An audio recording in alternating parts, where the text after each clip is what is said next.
Hello students, welcome to my channel. तो आज की वीडियो में मैं लेकर आ गई हूँ आपके बीए थर्ड सेमेस्टर हिंदी गद्य का मॉडल पेपर। जैसा कि आप सभी लोगों का एग्जाम स्टार्ट होने वाला है, जो न्यू बैच के स्टूडेंट्स हैं 2023-24 के, और कई सारी जगह पर तो स्टार्ट भी हो चुका है, मगर ज़्यादातर यूनिवर्सिटीज़ में अभी होने वाले हैं स्टार्ट। तो आज का ये जो मॉडल पेपर है मेरे उन स्टूडेंट्स के लिए है जो थर्ड सेमेस्टर में अपने हिंदी गद्य पढ़ते हैं। और आज की वीडियो में मैं आपको सिर्फ 20 ऐसे क्वेश्चंस बताऊंगी, आपके लॉन्ग के, शॉर्ट के, सभी के, बस 20 क्वेश्चंस, जहां से आपके एग्जाम में क्वेश्चन आएंगे ही आएंगे। तो चलिए शुरू करते हैं और आपके सिर्फ उन 20 प्रश्नों को देखते हैं जो आपके एग्जाम में आपसे पूछे जाएंगे। और ध्यान दीजिएगा, शॉर्ट एंड लॉन्ग सभी के बताऊंगी। और देखिए स्टूडेंट्स, एक बात और आपसे मैं कह दूं कि आपके बीए थर्ड सेमेस्टर की जो क्लास है हिंदी गद्य की, वो शुरू कर दी है और उस पर वीडियोस भी अपलोडेड है, तो मैं डिस्क्रिप्शन बॉक्स में आपको लिंक दे दूंगी। अब देखिए, पहला क्वेश्चन है आपका, ध्रुव स्वामिनी के चरित्र की विशेषताएं कीजिए। ध्रुव स्वामिनी में जो चरित्र, उनकी विशेषताएं बताइए। तैयार कीजिएगा, ये प्रश्न आता है एग्जाम में। अगला है, जयशंकर प्रसाद के किन्हीं 4 नाटकों का उल्लेख कीजिए। तो जयशंकर प्रसाद के 4 नाटक पूछे तो आप लिखिएगा, पहला कामना, दूसरा नाटक है इनका विशाख, फिर अजातशत्रु और एक घूट।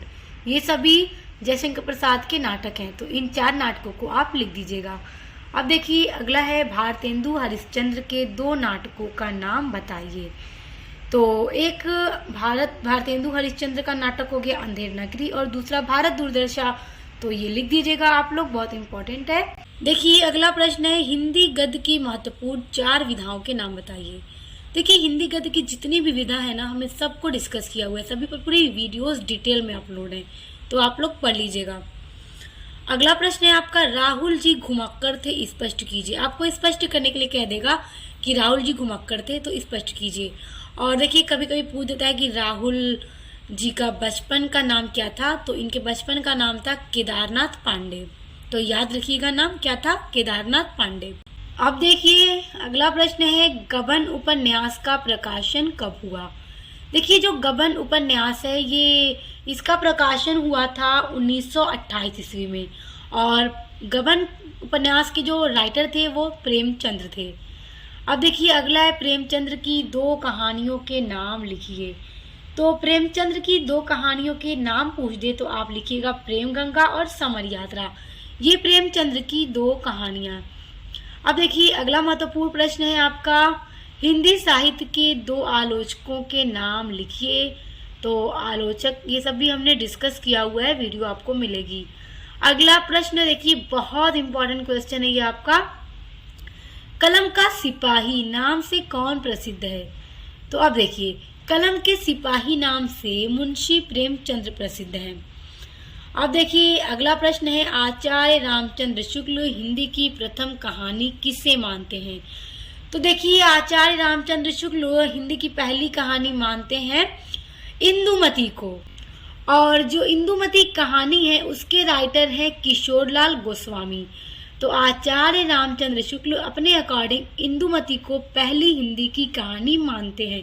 ये सभी प्रश्न बहुत इंपॉर्टेंट है और वेरी शॉर्ट में यही सब पूछे जाते हैं। अगला इंपॉर्टेंट क्वेश्चन देखिए, हिंदी का उपन्यास सम्राट किसे कहा जाता है। तो हिंदी का उपन्यास सम्राट, जैसा कि जब हमने पढ़ा था, आपकी क्लास कराई थी मैंने, तभी मैंने आपको बताया था कि प्रेमचंद्र को हिंदी के उपन्यास का सम्राट कहा जाता है, क्योंकि उन्होंने अपने उपन्यासों में इस तरह से मानव जीवन का चित्रण किया है, और उन्होंने उपन्यास को मानव के जीवन के इतने नजदीक ला दिया है कि उन्हें हिंदी के उपन्यास का सम्राट कहा जाता है। किनको कहा जाता है, प्रेमचंद्र को। अब देखिए, अगला प्रश्न है आपका, बहुत महत्वपूर्ण प्रश्न है और एग्जाम में पूछता भी है, हिंदी की प्रथम जो आत्मकथा है कौन सी है, यह किसके द्वारा लिखी गई है। देखिए, हिंदी की जो पहली आत्मकथा है वो अर्ध कथा है, और उसको लिखा है बनारसी दास जैन ने, यानी कि बनारसी दास जैन के द्वारा लिखी गई अर्धकथा पहली हिंदी की आत्मकथा है।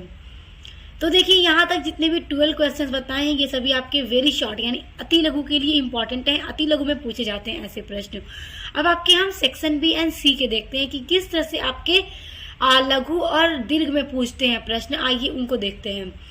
ध्यान दीजिए, यहाँ से सभी आपके लॉन्ग क्वेश्चन होंगे। पहला है दीपदान। दीपदान जो एकांकी है, उस एकांकी के आधार पर पन्नाधाय का चरित्र चित्रण कीजिए। तो पन्नाधाय का जो चरित्र चित्रण है बहुत इंपॉर्टेंट है, और ये स्टोरी भी, ये जो एकांकी है बहुत अच्छी है। आपको अगर इनका कैरेक्टर स्केच चाहिए यानी चरित्र चित्रण चाहिए तो मुझे आप लोग इसी वीडियो में कमेंट करके ज़रूर बताइएगा, मैं इस पर वीडियो अपलोड कर दूंगी। अब देखिए अगला प्रश्न है, हिंदी उपन्यास के उद्भव और विकास पर प्रकाश डालिए। इस पर वीडियो ऑलरेडी मेरे चैनल पर अपलोड है। हमने पूरा नोट्स के साथ सब कुछ पढ़ा हुआ है कि हिंदी का जो उपन्यास है कैसे उसका उद्भव हुआ, फिर कैसे कैसे उसका विकास हुआ, किस किस युग में हुआ, कौन कौन से राइटर हैं, सभी के बारे में हमने पूरा डिटेल में पढ़ा हुआ है। तो डिस्क्रिप्शन बॉक्स में आपको इसका लिंक मिल जाएगा। अब देखिए अगला है कि महादेवी वर्मा द्वारा लिखित रेखा चित्र गिल्लू का सारांश लिखिए। ये बड़ा इंपॉर्टेंट है। गिल्लू का जो सारांश है महादेवी वर्मा के द्वारा लिखित, इसको भी आपके लॉन्ग में पूछता है, तो इसको तैयार कीजिएगा। वैसे तो मैंने इसको कराया नहीं है, मगर आप मुझे कमेंट अगर करेंगे कि आपको ये जरूर चाहिए तो मैं इस पर आपके लिए वीडियो बना दूंगी। अब देखिए अगला आपका क्वेश्चन है, कहानीकार प्रेमचंद्र का परिचय दीजिए। देखिए प्रेमचंद्र वाला टॉपिक जो है ना बहुत इंपॉर्टेंट है। प्रेमचंद्र एग्जाम में जरूर पूछे जाते हैं, अब चाहे इनका जीवन परिचय या फिर इनकी कृतियां, सब कुछ। तो आप लोग प्रेमचंद्र को ना अपनी तरफ से एकदम तैयार रखिएगा, क्योंकि मैं आपको बता दूं ये जरूर आते हैं एग्जाम में। और प्रेमचंद्र का जो जीवन परिचय है और इनकी जो भी फेमस कृतियां हैं सब पर वीडियो ऑलरेडी मैंने अपलोड कर दी है अपने चैनल पर। तो जो डिस्क्रिप्शन बॉक्स में मैं आपको लिंक दूंगी उस पर आप लोग एक बार विजिट कीजिएगा। प्लेलिस्ट का लिंक है, उसमें आपको सभी वीडियोज मिल जाएंगी। अब देखिए अगला है आपका आत्मकथा और जीवनी क्या है स्पष्ट कीजिए। तो आत्मकथा और जीवनी क्या है मैंने आपको कई बार बताया हुआ है, और इस पर भी पूरी वीडियो अपलोड है, तो आप लोग देख लीजिएगा। डिस्क्रिप्शन बॉक्स में सब कुछ मिलेगा। अगला है भारतवर्षोन्नति कैसे हो सकती है शीर्षक निबंध में भारतेंदु हरिश्चंद्र ने देश की उन्नति के लिए क्या उपाय बताए हैं। देखिए ये भारतेंदु हरिश्चंद्र का एक निबंध है, भारतवर्षोन्नति कैसे हो सकती है, कि भारत की उन्नति कैसे हो सकती है, मतलब इनका इस निबंध में यही कहने का मतलब है। तो उन्होंने इस निबंध में सब बताया है कि देश की उन्नति के लिए क्या उपाय किए जा सकते हैं, क्या क्या उपाय हैं। तो इस क्वेश्चन को आप लोग जरूर तैयार कीजिएगा, लॉन्ग में ये जरूर पूछेगा। अगला है डायरी लेखन के उद्भव और विकास पर प्रकाश डालिए।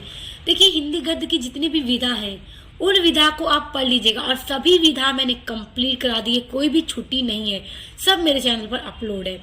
क्योंकि जो विधा होती है ना वो लॉन्ग में पूछती है कि उसका उद्भव किस तरह से हुआ, फिर उसका विकास किस तरह से हुआ, किस किस युग में इसका विकास हुआ, और उस सभी युग में कौन कौन से राइटर थे जिन्होंने इस पर लिखा है। सारी चीजें हमने डिटेल में सभी विधाओं पर पढ़ा हुआ है, तो आप तैयार कर लीजिएगा। अगला है संस्मरण और रेखा चित्र में अंतर बताइए। तो हमने संस्मरण को भी पढ़ा हुआ है, रेखा चित्र को भी पढ़ा हुआ है, सभी विधाएं हैं और सभी पर वीडियोस आपको मेरे चैनल पर मिलेंगी। तो आज की वीडियो के ये जो पूरे 20 प्रश्न मैंने आपको बताए हैं इनको आप तैयार कर लीजिए, यहाँ से आपके पेपर में क्वेश्चंस जरूर आएंगे। और स्टूडेंट्स इसके अलावा अगर आप अपने BA 3rd सेमेस्टर में इंग्लिश लिटरेचर पढ़ते हैं, सोशियोलॉजी पढ़ते हैं या मेडिवल हिस्ट्री पढ़ते हैं, कोई भी सब्जेक्ट आप पढ़ते हो, तो इंग्लिश लिटरेचर सोशियोलॉजी की पूरी क्लास मैंने करा दी है, मेडिवल हिस्ट्री की चल रही है, और लगातार मैं आपके सभी सब्जेक्ट के मॉडल पेपर की वीडियोस अपलोड कर रही हूँ। तो एक बार चैनल पर विजिट कीजिए, पसंद आए तो सब्सक्राइब करके बेल आइकन को प्रेस कर लीजिए ताकि आने वाले वीडियोस के नोटिफिकेशन आपको मिलते रहे। तो अब मिलते हैं नेक्स्ट वीडियो के साथ।